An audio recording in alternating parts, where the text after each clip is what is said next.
هنالك دعا زكريا ربه قال رب هب لي من لدنك ذرية طيبة إنك سميع الدعاء.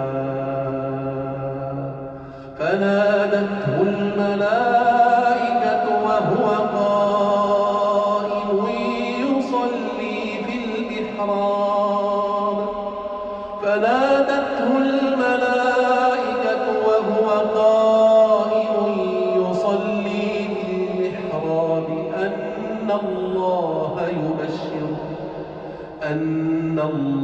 يبشرك بيحيى مصدقا بكلمة من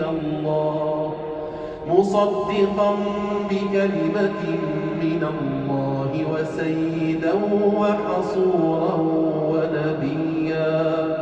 ونبيا من الصالحين. قال رب أنى يكون لي غلام وقد بلغني الكبر وامرأتي عاقر قال كذلك الله يفعل ما يشاء.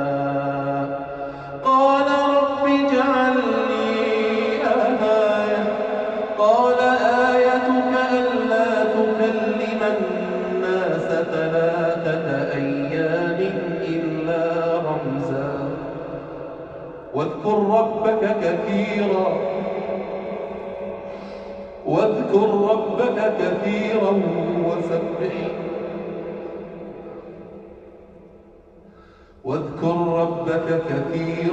وسبح بالعشي والإبكار.